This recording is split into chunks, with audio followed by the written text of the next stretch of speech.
the city pressed down, a suffocating blanket of wet, late November snow clinging to the dilapidated infrastructure of the industrial quarter. Detective Elias Thorne felt the chill deep in his joints, a familiar ache that had nothing to do with the temperature and everything to do with the cases the precinct buried under paperwork and institutional fatigue. He stood watching the heavy machinery claw at the foundations of the old municipal archive building, a structure slated for conversion into high-end condominiums, a clean slate covering generations of buried history. The call had been terse, filtered through 3 layers of bureaucracy before landing on Thorne's desk, a bureaucratic anomaly that usually signaled something the administration deeply regretted. A structural engineer, inspecting a load-bearing wall slated for removal, had breached a concealed cavity beneath the 1950s reinforced concrete. It was not simple mold or outdated electrical wiring he found. Thorne stepped past the yellow tape, the smell of damp concrete and pulverized paper mixing with something heavier, ferrous, and disturbingly sweet. The demolition team stood back, their faces pale beneath safety helmet. The cavity, roughly 4 feet high and narrow, was lit by temporary floodlights, casting long, stark shadows that seemed to emphasize the impossible stillness within. Inside the concealed space lay not construction debris, but a collection of objects deliberately hidden. A small, tarnished brass plaque was the first item recovered, engraved with an organizational crest that Thorne vaguely recognized from ancient police academy lectures on defunct internal affairs departments, a department dissolved mysteriously in the late 1980s following an obscure financial scandal. Beside the plaque lay 3 leather-bound journals, their pages brittle, their ink faded but still legible in patches. The most disturbing discovery, however, was anchored at the far end of the crawlspace, partially covered by crumbling mortar dust. It was a metal lockbox, meticulously soldered shut, and surprisingly heavy. When forensics technicians, utilizing specialized tools, managed to pry the seam, the room went silent save for the hum of the distant generators. Thorne leaned close as the contents were revealed, a dense collection of photographic plates, negatives warped by decades of confinement, and 5 small, meticulously separated envelopes, each containing a single, polished canine tooth. The teeth were labeled with precise, handwritten Latin tags, Canis lupus familiaris, except for one. The 5th envelope bore a tag written in a different, shaky hand, the Latin translation for human. The procedural anomaly deepened. Who entombed this vault? Why the mixture of defunct police iconography, private journals detailing seemingly unrelated financial transactions, and this gruesome, symbolic collection? The scene felt less like a simple cold case and more like a carefully constructed, delayed message. Thorne rubbed the fatigue from his eyes. He realized the institutional exhaustion he felt was mirrored by the sheer weight of what was buried here, a trauma intentionally archived, waiting for the precise moment of rediscovery. This was not a random crime, it was the deliberate exhumation of a long-fought and seemingly forgotten war. The archived atrocities from the city's past were now breathing in the damp air of the present, demanding a hero, or perhaps just a madman, to challenge the sheer impossible scope of the lie. The case promised to unravel not just a single murder, but the very fabric of the precinct's sanitized history. He ordered the entire structure sealed, ignoring the chief engineer's immediate, frantic protests about project timelines. Time had stopped 70 years ago in that concealed space. Now it had to move slowly, carefully, based on the silent evidence of teeth and fading ink. This investigation would require him to fight against the inertia of the entire institution, just as those old soldiers fought against overwhelming odds in the mud and snow of historical necessity.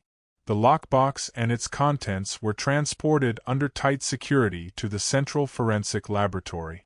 Thorne watched as the team meticulously documented the journals, their covers embossed with the initials JV. The script within was dense, detailing daily activities of the defunct Internal Affairs Unit during the late 1970s and early 1980s.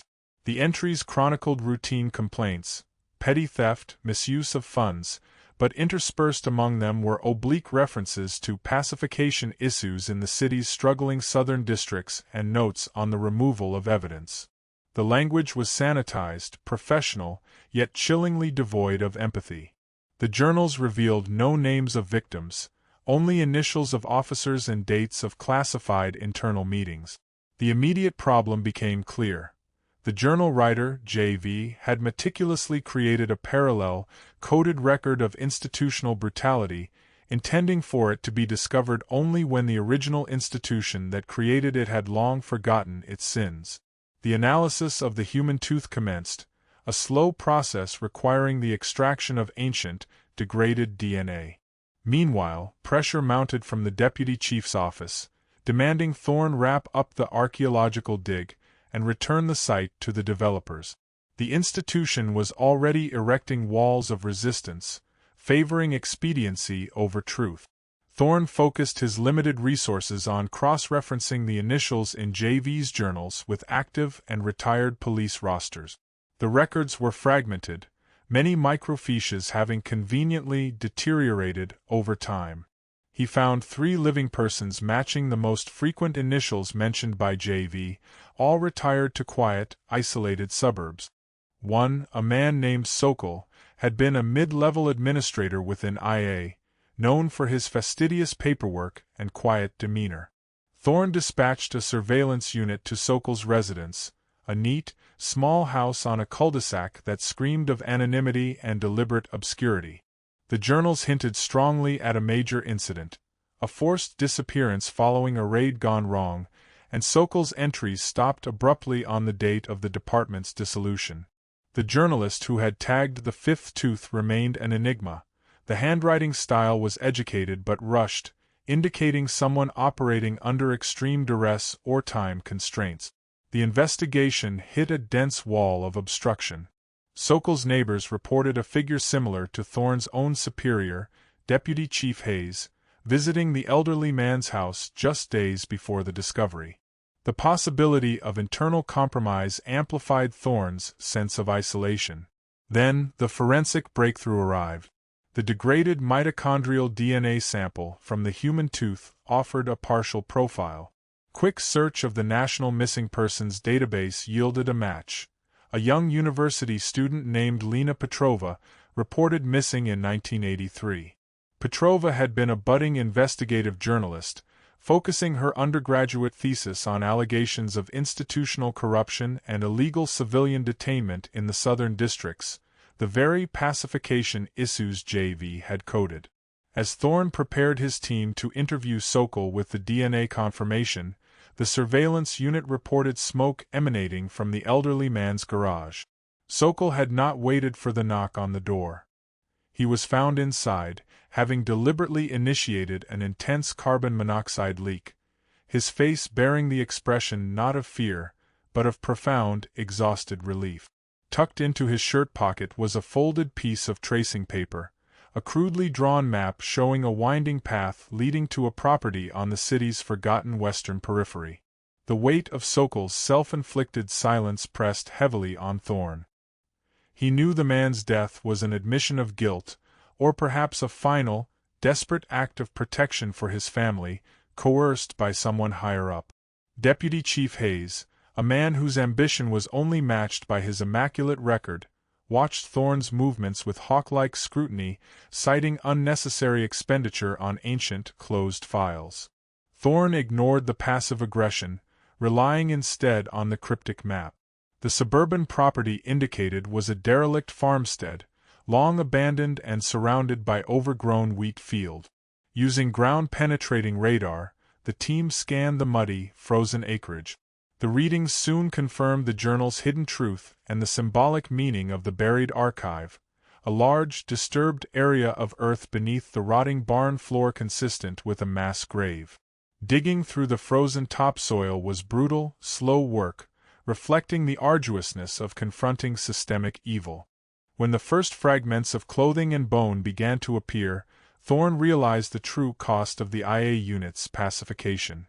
It was not a single murder but a deliberate, methodical execution site, echoing the historical reports of mass civilian casualties, covered up by the very structure sworn to protect the city. The physical evidence pointed toward the involvement of multiple officers, all young men at the time, operating under the sanction of a corrupt chain of command. The circle tightened, pulling relentlessly toward the top. Thorne's psychological profile of the perpetrator suggested someone meticulous, deeply invested in control and institutional legacy, capable of orchestrating both violence and the subsequent decades-long silence. The journals pointed to a specific junior officer, a protégé of the now-deceased JV, tasked with final disposal of evidence and personnel. That junior officer was Deputy Chief Hayes. Thorne reviewed Hayes's personnel file, noting the steady, calculated climb through the ranks, his zealous defense of the department's image, and his sudden, panicked interest in the archived files once the demolition began. Thorne knew confronting him conventionally would fail. Hayes commanded too much institutional loyalty. The evidence had to be undeniable, a physical manifestation of the archival truth. Thorne arranged an unscheduled meeting in the archive building's secured evidence room, now emptied save for the open lockbox and the brittle, ink-faded journals. Hayes entered, radiating controlled annoyance, ready to dismiss the cold case as a meaningless distraction. Thorne did not speak, simply placing the journal opened to JV's last entry, a detailed accounting of the Petrova disposal, including a specific reference to the unique tagging of the tooth. He followed this with the official DNA report, confirming Lena Petrova's identity. Finally, Thorne placed the tarnished brass internal affairs plaque on the steel table. Hayes's composure fractured. The decades of carefully constructed denial collapsed under the weight of the undeniable, physical proof he had failed to bury deep enough. He realized the journals were not simply records. They were a fail-safe, a moral insurance policy created by JV against the very corruption they sought to cover up, intended to detonate only after the original conspirators had reached a position of untouchable power. Hayes, the master builder of his own facade, was finally pinned beneath the foundations of his past. The subsequent departmental fallout was seismic, mirroring the chaos of a full military retreat. Hayes was taken into custody, the initial charges based on evidence tampering and obstruction, soon escalating to accessory to murder and conspiracy. Thorne stood in the cavernous, empty evidence room, the scent of dust and ancient paper still lingering.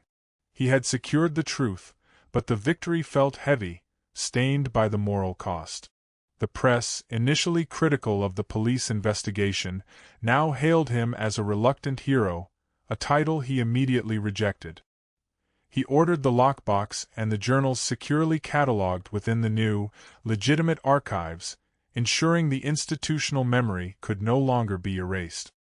He carried only the brass IA plaque back to his desk, a small, ugly reminder of the cyclical nature of violence and institutional self-preservation. The city continued its frantic push toward modernization, erasing the visible scars of the past, yet the soil beneath the new condominiums remained toxic, saturated with the silent screams of those who fought and failed, waiting 70 years for a single, tenacious detective to honor their archived despair. Thorne sat, watching the first pale rays of winter sun struggle through his window, reflecting on the profound, lonely burden of justice that rarely delivered redemption, only clarity. The Serbian resistance, often dismissed by Central Power strategists as merely an irritating flank action, fundamentally altered the geometry of the early conflict. Consider the sheer audacity of confronting the might of the Austro-Hungarian military apparatus with exhausted, poorly supplied forces. This was not a clash of equals. It was a desperate gamble rooted in national survival, played out across the rugged, unforgiving terrain of the Kolubara River Valley. The inherent moral superiority, often claimed by the larger invading force, was consistently undermined by their own escalating brutality, a pattern of conduct that fueled the Serbian soldiers' tenacious resolve. Furthermore, the initial defeats and subsequent withdrawals, far from breaking the Serbian army, inadvertently created a unique tactical environment. The troops, forced back onto their own territory, employed a deep knowledge of the land, transforming every hill and copse into a natural fortress. This intimate geographical understanding, combined with the morale boost of defending their homes, proved a devastating counterpoint to the enemy's rigid, formalized battle plans. The shifting front lines became a fluid, disorienting maze for the invaders, forcing them to expend vast resources not just on fighting, but on logistical security and navigating hostile populations. Another crucial layer to this tactical success lay in the integration of civilian knowledge and military intelligence. Villagers, who had endured the horrific prelude of war crimes, the arbitrary executions and systematic destruction of communities, became vital conduits of information. Their silence against the occupation and their willingness to risk everything to inform the retreating army allowed commanders like Mizik to anticipate movements and identify vulnerable supply lines with astonishing precision. This fusion of civilian sacrifice and military strategy created an unconventional warfare model that maximized limited resources against the overwhelming numbers arrayed against them. Building on this, the transformation in leadership philosophy was palpable. Mizik inherited a command structure paralyzed by conventional thinking and demoralized by sustained losses. His first act was not a grand counterattack, but a psychological reset. He understood that men facing starvation and overwhelming firepower required more than tactical orders; they needed a clear, ethical anchor. His presence on the front lines, sharing the privations and danger, solidified his authority not through rank, but through shared hardship. This approach fostered an extraordinary degree of trust, enabling rapid, complex maneuvers that would have crumbled under less unified command. The logistical miracle achieved during the brief operational pause stands as a testament to this leadership.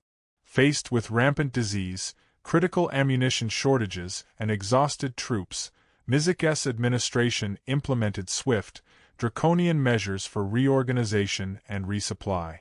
Instead of waiting for external aid, which was non-existent, they ruthlessly scavenged captured equipment, established mobile field hospitals, and utilized local resources with unprecedented efficiency.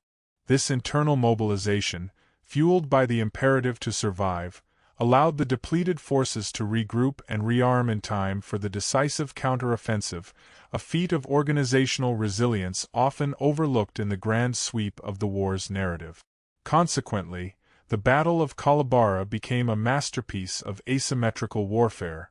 The Serbian counterattack was not a frontal assault relying on brute force. It was a sequence of precise, aggressive thrusts targeting the enemy's flanks and command centers. The strategy focused on disrupting the invaders' communication and preventing them from utilizing their numerical advantage effectively. The relentless pressure applied by the smaller Serbian units, striking from unexpected directions, generated a cumulative psychological shock that led to a disorderly and ultimately catastrophic retreat for the Austro-Hungarian forces.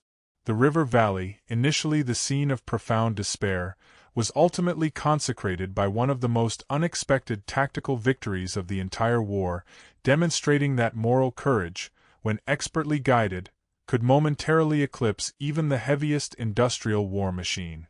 The subsequent expulsion of the enemy from Serbian territory, defying all international expectations, became an enduring symbol of national determination.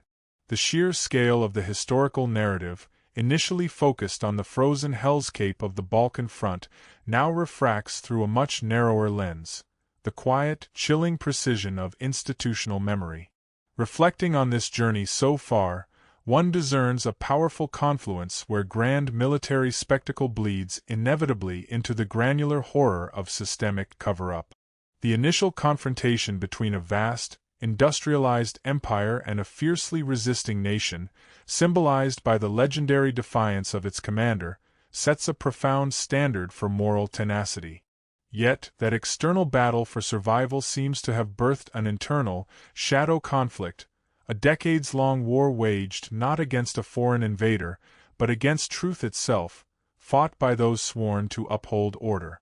The enduring spirit of resistance, once manifested in the mud and snow of Kalabara, finds its unexpected echo in the meticulously archived despair recovered from the damp cavity.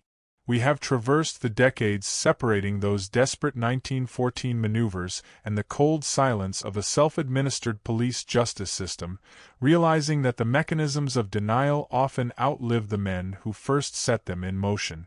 The weight of that concealed lockbox, containing its grim, symbolic evidence, becomes a cultural and ethical ballast, dragging the sanitized present back to the brutality it sought to disown. The faint, brittle inscriptions in the deceased IA officers' journals offer a chilling parallel to the hastily scribbled orders of a general on the verge of impossible victory. Both are records of extreme duress, though one seeks glorious exoneration and the other, utter erasure. The discovery of the coded history, meticulously hidden beneath the foundations of bureaucratic power, underscores a critical distinction. Heroism, whether on the battlefield or in the silent corridors of conscience, often requires a profound break from established protocol. The Serbian troops' success hinged on an audacious departure from conventional military wisdom. Similarly, the detective's pursuit of truth demanded a deliberate rupture with the comforting inertia of the institution. The systemic rot exposed by the discovery of the hidden grave is not merely a consequence of individual malice. It is the sediment of compounded moral compromise, settling slowly until it hardens into accepted procedure.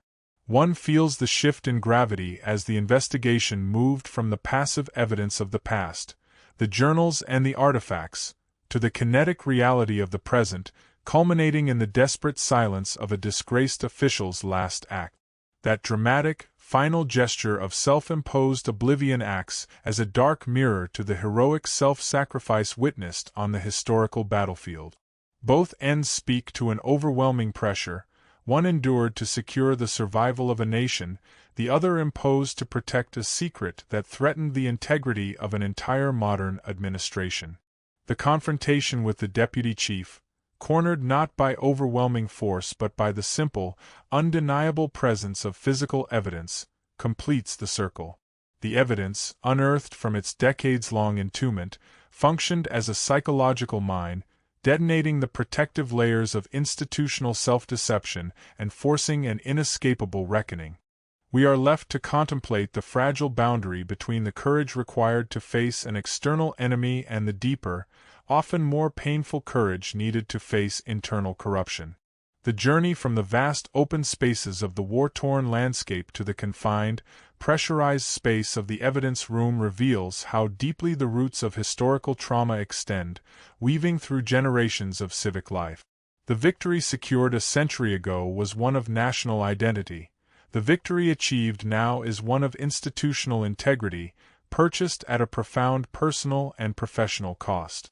The lingering question is not merely who committed the crime, but whether an institution, having worked so diligently to bury its sins, can ever truly be redeemed, or if the fight for truth is destined to remain a perpetual, arduous counteroffensive against the forces of convenient forgetfulness.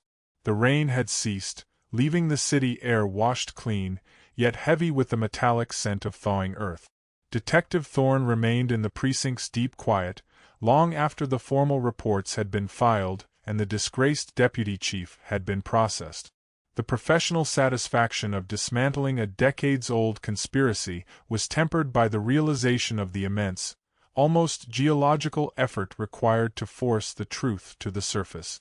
It was a victory measured not in trophies, but in the permanent, irreversible cracks left in the institutional foundation. He looked out across the skyline, a vista of modern towers and old brick factories.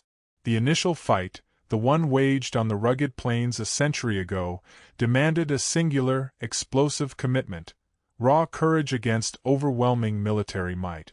That historical struggle, punctuated by the roar of cannons and the desperate thrust of the counter-offensive, left clear evidence of heroism and indelible scars of atrocity. The war Thorne had just fought, however, was silent, insidious, and waged against the slow, corrosive denial of one's own history. The discovery beneath the archive was not merely an accident, it was a defiant message from the dead, insisting that moral accounting cannot be delayed indefinitely. The integrity of any institution, Thorne understood now, was not built upon pristine records or polished facades, but on the willingness to acknowledge and bear the weight of its own historical failures. The human cost of the pacification lay not just in the skeletal remains found in the forgotten field, but in the subsequent 70 years of ethical atrophy within the police force, a deep-seated rot that allowed fear and convenience to eclipse justice. The men who fought at Kalabara earned their redemption through impossible sacrifice. The men who covered up the crimes of the 1980s earned only the desperate silence of self-destruction. The core message, synthesized through the journey from historical battlefield accounts to forensic reconstruction, was one of persistent, arduous vigilance. The hero is not simply the figure who delivers the decisive blow, but the one who maintains the watch, who refuses to let necessary suffering slip into convenient forgetfulness. The evidence, once buried, now formed a new, untouchable archive, a definitive ledger against which all future actions of the department would be implicitly measured. Thorne had traded the ease of institutional conformity for the heavy burden of stewardship, becoming the reluctant custodian of a painful, essential truth. He finally rose, the ache in his joints no longer just the November chill, but the memory of digging through frozen soil, the symbolic struggle of extracting honesty from denial. He carried the brass IA plaque, now secured, not as a badge of honor, but as a symbolic weight, a reminder that the fight against corruption is never truly concluded.